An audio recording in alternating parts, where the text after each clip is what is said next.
अवधूत चिंतन श्री गुरुदेव दत्त श्री स्वामी समर्थ तुम्हा सगळ्यांचं माझ्या चॅनलमध्ये खूप खूप मनापासून स्वागत आहे। आजचा दिवस तुमचा शुभ जाऊ दे। स्वामींच्या कृपेने तुमच्या सगळ्या चांगल्या इच्छा स्वामी महाराज नक्की पूर्ण करो हीच महाराजांच्या चरणी प्रार्थना करते आणि आजच्या व्हिडिओला सुरुवात करते। उद्या आहे सर्व पितृ अमावस्या। गेले 15 दिवस देव आपल्या पितरांना पृथ्वी तलावर बघत असतात, पाठवत असतात आणि आपण त्यांची जास्तीत जास्त सेवा करत असतो। उद्या त्यांना निरोप द्यायची वेळ आहे। काय असताना 3 पिढ्यांपर्यंत आपल्याला श्राद्ध घालायचं असतं, पण काही कारणांमुळे आपण फक्त 1 पिढ्यांपर्यंत श्राद्ध घालतो। खरं तर आपल्याला जो दोष लागत असतो तर तो 3 पिढ्यांपर्यंत लागत असतो। मग आता सर्व पितृ अमावस्याला जर तुम्ही काही उपाय केले तर तुमच्या 7 पिढ्यांपर्यंत जे कुठले पितृदोष असेल, महिलांना आपल्याला सासरचे पण लागतात, माहेरचे पण लागतात, तर 7 पिढ्यांपर्यंत जे पितृदोष आहे ते खूप जास्त प्रमाणात कमी होण्यास मदत होते। आणि अर्थात आपले कोणी जे पितर असेल तर त्यांनाही त्रास होत असतो, त्यांना त्रास होतो म्हणून आपल्याला पण तो त्रास होतो। आजच्या व्हिडिओमध्ये उद्या अशा प्रभावी उपाय आणि सेवा सांगणार आहे की तुम्ही आवर्जून तुमच्या घरात हे उपाय आणि ह्या सेवा झाल्याच पाहिजे, करून बघा। नक्कीच तुमचे जे कोणी दिवंगत व्यक्ती गेलेले आहेत त्यांना त्यांच्या आत्म्याला शांती लागेल, त्यांचा होणारा त्रासही कमी होईल, त्याच्यामुळे तुमच्याही घरात सुख समृद्धी आयु आरोग्य नांदेल। सगळ्यात महत्त्वाचं पहिलं येतं की उद्या आपल्याला आपल्या पितरांना निरोप द्यायचा आहे। सर्व पितृ अमावस्याच्या दिवशी सकाळपासूनच काय करायचं बघा, पितृदोष लागायला घरात पण काही गोष्टी तुम्हाला करायच्या आहेत। सकाळी उठल्यावर तुम्हाला काय करायचं आहे, घराचा उंबरा आपल्याला स्वच्छ करायचा आहे, उंबऱ्याला हळदीचं लेपन करायचं आहे। उंबरा स्वच्छ झाल्यानंतर जी फरशी आहे त्यात शनिवार आहे, उद्या खडा मीठ टाकून, खडा मीठ, गोमूत्र, हळद आणि लिंबू हे थोडं थोडं टाकून तुमची लादी स्वच्छ करायला विसरू नका।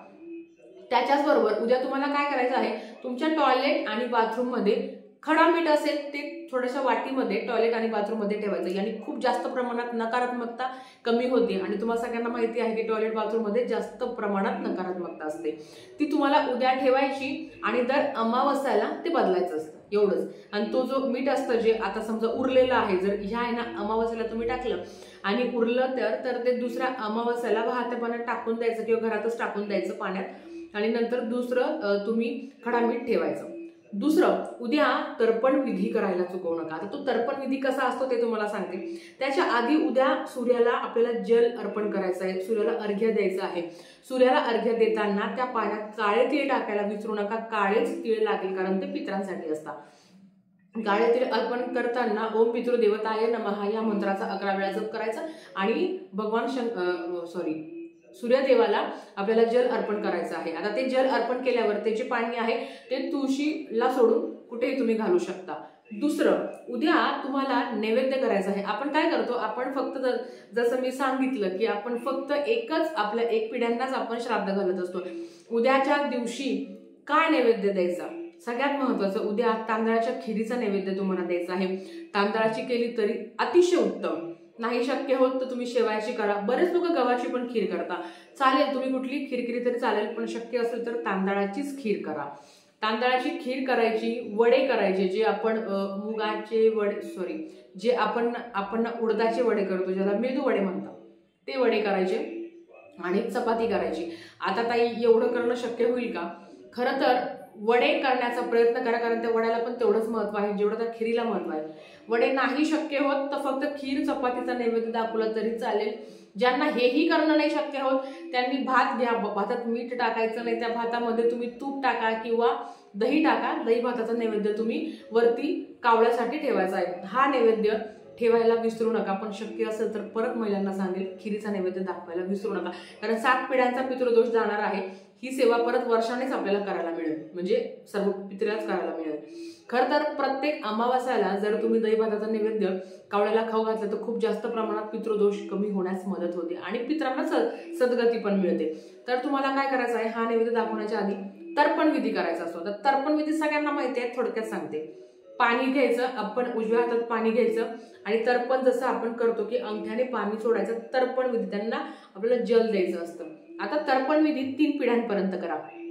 काय करायचं असतं, आधी जर कोणाचे वडील गेले असेल तर वडिलांचं नाव घ्या की बाबा तुम्हाला मी जल अर्पण करतोय किंवा मी तुम्हाला तर्पण देतो आहे असं म्हणायचं। नंतर आजोबांचं नाव घ्या, म्हणायचं की मी तुम्हाला तर्पण देतो आहे किंवा मी तुम्हाला जल देतो आहे। त्याच्याबरोबर पंजोबांचं नाव घ्या असंच म्हणा। आणि शेवटचं असं म्हणायचं की माझे 7 पिढ्यांचे जे कोणी पित्र असेल मी सगळ्यांना तर्पण देतो आहे असं म्हणायचं. महिला करू शकता, मुलं करू शकता, सवाष्णी करू शकता, कोणी पण करू शकता. घरातला कर्ता व्यक्तीने केलं तर अतिशय उत्तम, पण जर ते बाहेर असतील तर महिलांनी केलं तरी चालतं. तर्पण विधी करताना त्या पाण्यामध्ये काळेतीळ टाकायला विसरू नका. कावळ्याला वरती तुम्ही जेव्हा घास देणार असेल, भात दही भाताचा नैवेद्य देणार असेल किंवा खीरचा देणार असेल तर 2-3 दाणे काळ्या तिळीचे टाका. याने पितर तृप्त होता, कारण ते त्यांना ते काळे तीळ भगवान विष्णूंना प्रिय असतं आणि अर्थात ते पितरांना देखील तेवढेच प्रिय असतात. आता हे सगळं झाल्यानंतर शार्प 11:15 ते 12च्या दरम्यान तर्पण विधी करायचा. नंतर कावळ्याला घास द्यायचा. कुठलाही पक्षी येऊन खाऊन गेला तरी चालेल, असं नाही की कावळाच आला पाहिजे. तुम्ही तुमचं काम करताय ना ते तुम्हाला करायचं आहे. आता हा नैवेद्य दिल्यावर पितरांना अर्थात जाण्याच्या आधी त्यांना नैवेद्य रोज आपण दिला असेल तर अतिशय उत्तम, पण नसेल ना रोज काही जमलं तर हे तुम्हाला उद्या आवर्जून करायचं आहे. त्याच्याबरोबर तुमच्या घरात कोणी व्यक्ती गेलं असेल, प्रत्येकाच्या घरात कोणी ना कोणी गेलंच असेल, त्यांच्या स्मरणार्थ दान करायचं असतं. हा दिवस परत नाहीये. सर्व पितरी अमावस्याला दान धर्म करा. ते पितर तुमचं बघत असतात की तुम्ही काय करता आहात काय नाही. आता तुम्हाला सांगते, जसं आपल्याला ऊन लागतं, आपल्याला पाऊस लागतो, आपल्याला थंडी वाजते, तसं त्यांना पण होतं बरं का. म्हणून तुम्ही काय करू शकता, तुम्ही काळी ब्लँकेट, काळी चादर, ज्याला आपण आमच्याकडे ब्लँकेट म्हणता, काळं ब्लँकेट तुम्ही दान करू शकता. खरंच पितरांना कधी कधी ते चालता, आपल्याला पण ऊन लागतं. आता ऊन इतकं वाढलेलं आहे, तुम्ही चप्पल दान करू शकता. त्याच्याच बरोबर तुम्ही छत्री दान करू शकता. यथाशक्ती दान करताना पण यथाशक्ती तुम्हाला दान करायचं आहे. जेवढं होईल तेवढं दान करा. तुमच्या घरात जर सवाष्णी गेली असेल तर एखाद्या गरीब बाईला तुम्ही साडी दान करू शकता. घरात जर अशा व्यक्ती गेला आहे जो पायजामा घालायचे, तुम्ही पायजामा दान करू शकता. घरात एखादा असा व्यक्ती गेला आहे जे धोतर घालायचे, तो तुम्ही धोतर दान करू शकता. यथाशक्ती अन्नदान उद्या खूप लोक करणार आहे बघा. तुम्ही उद्या कुणाला काहीतरी भात घेऊन गेले, शिरा घेऊन गेले तर ते म्हणतील लोक ऑलरेडी आमच्याकडे आहे, कारण उद्या सगळे लोक अन्नदान करणार आहे. अन्नदान सगळ्यात श्रेष्ठ दान आहे. पण जर अन्नदाना व्यतिरिक्त तुम्हाला काही करता आलं तर ह्या गोष्टी आवर्जून करा. पितृपक्षात दानाला खूप महत्व असतं. नाही शक्य झालं तुम्हाला तर ह्या दिवशी तरी आवर्जून काहीतरी यथाशक्ती दान करा. आता हे झाल्यानंतर तुम्हाला हिरण्यदान करायचं आहे. सर्व पितरी अमावस्याला हिरण्यदानालाही खूप महत्व आहे. आता हिरण्यदान म्हणजे काय थोडक्यात सांगते. 1.25 पावशर किंवा तुमचं जेवढं बजेट असेल तेवढं तुम्हाला पेढे आणायचे आहे. 11 रुपये दक्षिणा आणि जानवजोड ह्या 3 वस्तू तुम्हाला शार्प 12 वाजता गुरुजींना दान करायचं आहे. गुरुजींनाच दान करायचं आहे. पेढे यथाशक्ती घ्या. 20 रुपयाचे घ्या, 10 रुपयाचे आजकाल पेढे नाही आहेत. 20चे पेढे घ्या किंवा 30चे पेढे घ्या. 10चं जानवजोड घ्या आणि 10चं तुम्ही तुम्हाला जे मी सांगितलं की दक्षिणा की 11 रुपये दक्षिणा, 51 रुपयाचा उपायच म्हणाल याला मी, आणि ते तुम्ही त्या गुरुजींना दान करायचं आहे. तुम्ही हे करून बघा, काय अनुभव येतो मला सांगा. उद्या हिरण्यदानाला खूप जास्त महत्व आहे. आता ह्या 2 गोष्टी उद्या तुम्हाला करायच्या आहेत. त्याच्याबरोबर उद्या सकाळी उठल्यावर तुम्हाला पितृस्तुती स्तोत्रम आणि बाह्य शांती सुक्तम हे म्हणायचंच आहे. उद्याच्या दिवशी तुम्हाला ह्या सगळ्या सेवा करायच्याच आहेत. शक्य असेल तर संक्षिप्त श्रीमद भागवत पारायण तुम्ही उद्या पठण करा, श्रवण केलं तरी चालेल. ह्या सेवा तुम्ही उद्या करा. उद्याची सेवा फक्त माझ्या पितरांसाठी आहे. 15 दिवस ते आले, त्यांनी आपलं सगळं पाहिलं, आपल्या घरातले भांडणं पण पाहिले, आपल्या घरातला द्वेष पाहिला, राग पाहिला, आपल्याला कोण काय बोलत आहे त्यांनी सगळं पाहिलं, किंवा त्यांच्या बद्दल पण आपण काय बोलतोय ते सगळं पाहिलं आहे. हा दिवस क्षमा मागण्याची आहे. त्या दिवशी पितरांचा जर फोटो असेल, इतक्या दिवस त्यांची सेवा केली आहे, पण त्या दिवशी पण तो फोटो काढा, तो स्वच्छ करा, त्याला हळद कुंकू, म्हणजे जर कोणी गेलं असेल तर सवाष्णी गेली असेल तर हळद कुंकू लावा,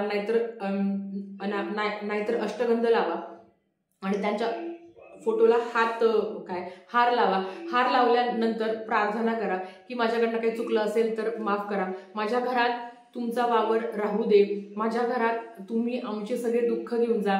आमच्या आयुष्यामध्ये सुख देऊन जा. फक्त सुख मागा, काही मागू नका. बाकीच्या गोष्टी आपोआप मिळतात, पण सुख पैशाने विकत घेता येत नाही. हे उपाय महिलांनी आवर्जून करा. घरातल्या व्यक्तींनीच करावं असं नाहीये. मी महिलांना आवर्जून सांगेल की उद्या तुम्हाला हे करायचं आहे. दानाला खूप जास्त महत्व आहे. उद्या दान करा. ज्यांना नाही शक्य होत किंवा जर ज्यांची जवळपास गाईचा गोठा असेल तर गाईला चारा आवर्जून दान करा. ते देखील एक महत्वाचं आहे. तुम्ही मुंग्यांना साखर दान करू शकता, ज्याला आपण पंचमहायज्ञ म्हणतो. इतक्या दिवस नसेल केलं तर उद्या आवर्जून पंचमहायज्ञ करा. पंचमहायज्ञ कसा करायचा ते तुम्हाला माहिती आहे, पण 2 गोष्टी, कावळ्याला उद्या घास गेलाच पाहिजे आणि हिरण्यदान किंवा कुठल्याही गरिबाला तुमच्याकडनं यथाशक्ती दान करा. कोणातरी खाऊ घाला, कारण ते बघत असतात त्यांच्या स्वरूपात, त्यांच्या रूपात येऊन तुमचे पितर खाऊन जाणार आहे. तर उद्याचा उपाय प्लीज चुकवू नका. उद्या जास्तीत जास्त उपाय आहे, अजून व्हिडिओ येतीलच, पण आत्ताच्यासाठी फक्त इतकंच. झालेली सेवा महाराजांच्या चरणी मी रुजू करते आणि आजचा व्हिडिओ इथेच थांबवते. आवडला असेल तर लाईक करा, शेअर करा, सबस्क्राईब करा. भेटूया परत तशाच एका नवीन व्हिडिओ सोबत. श्री स्वामी समर्थ.